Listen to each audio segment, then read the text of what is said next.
All right, everyone, I'm here with Gustavo Batista, one of my favorite people to watch and study, so I'm very happy. My wife gifted me a private lesson today, so thank you so much for making this work. He's leaving to the airport right after. We're gonna roll for a couple of minutes.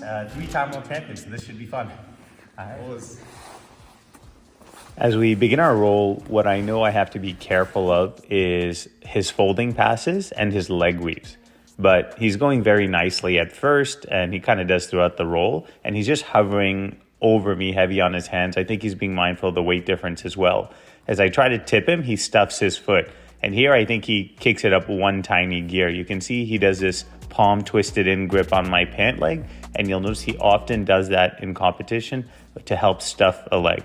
Upon stuffing a leg, he kind of gets closer and he starts to break into that mid-range of passing rather than on the outside. My goal here is to try to get into some kind of X-guard variation, but he's just super heavy with his hips. But more importantly, he actually cuts an angle every time you try to off balance and you try to lift him. He cuts an angle to neutralize your legs and collapse your legs, as you see here. From this range is probably where he's the most dangerous. And you can see he weaves his leg in. This is actually something I really enjoy watching him do. And this is kind of one of the focus areas of the private lesson that I had. As he tries to weave his leg in, I try to scoot away and pull my knee out for that butterfly, and he stuffs my knee again. So he breaks from that medium range, that intermediate range, to that close range. And when he gets to close range, it's very hard to make a comeback. He flares my elbow open, and he transfers to grab my belt and back. That's another grip that he's very well known for. And as he breaks into three-quarter mount, I try to secure his legs. That hip switch allows him to break his leg through. You'll see here, he's actually using his foot to secure my quad. That's something a lot of high-level guys do, and it makes it very hard for me to elbow escape, which is kind of normally my go-to bread and butter mount escape. Same thing here. Even with no second support leg, I'm just having such a tough time scooping his leg. He's letting me just dig at it. Now, one thing you'll notice is my elbow starts to flare out here, which is bad 101 jiu-jitsu. Elbows flared open will always get attacked. But part of it is just the pressure he puts on you to force you to make mistakes. Creeps up into an S mount, locks the triangle, gets the finish pretty easily here. It was a very late stage for me, so to try to escape would have been a little hard.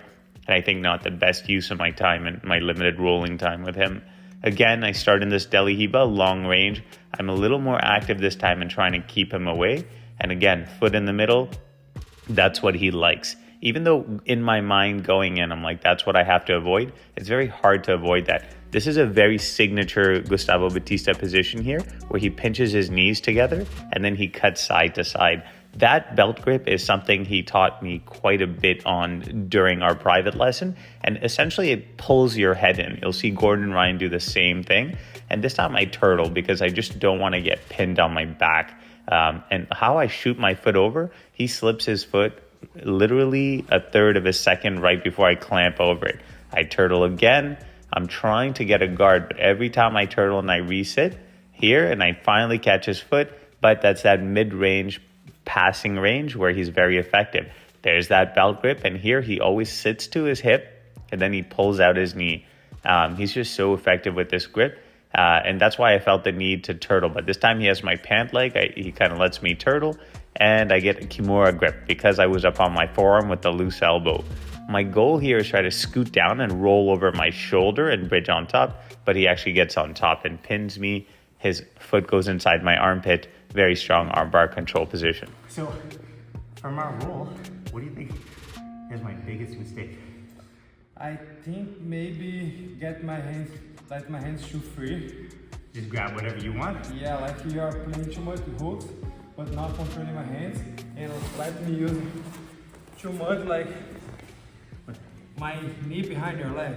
Like you're, this one? Yeah, you're trying to play here all the time and I can go here.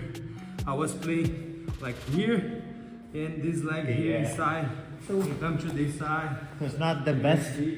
It's not the best idea for me to have the 2 feet in and pulling you over. I don't think so. Because it exposes so keep more distance. Yeah, it was too much the opportunity for me. Like be here, I'm floating or circle my leg inside. Yeah. Many times I went here, you was able to escape, but using maybe your energy and then I go again. like to this I side. know. You would make draining my battery. Yeah. Bring this leg inside too, switching sides, you know.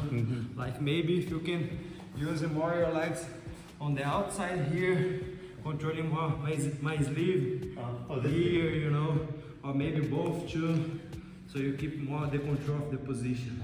Because if you hand control a little more. Yeah. And not exposing the space. Because if you give me with no grips, I can always step over and force this position, you know. I see. Actually makes a lot of sense. Yeah. I have one last question for you.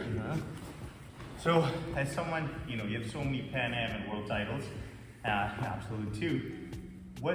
How do you get to that level? A lot of black belts train really hard. They train full time. Why do you get to this level and they don't? Like, what are they missing? What do you do differently? I think I pay attention a lot on what I'm doing right and what I'm doing wrong, in the training. I can always see the things that I need to improve when I train. Oh, I make this mistake, or the person did this position on me, I should do that. Next time I'm gonna try to do this, I'm always pay attention in what I'm doing in the training. I'm not just training, just hard. I'm always training hard, always training tough, but I can pay attention in what I should do better, So you're very you have a focus on something. Yeah, I always pay attention in things that I need to improve. These make me improve faster, I think. And do you do a lot of drilling or mostly rolling? And when you roll, because you're so experienced, you can just always basically do whatever you want? Yeah. Is that kind of how you do it? Yeah, more rolling and pay attention in the things that I need to improve. Okay. Thank you so much. Thank you, man. I'm a huge fan. That's very. I'm so glad this happened. Thank you. Thank you, guys.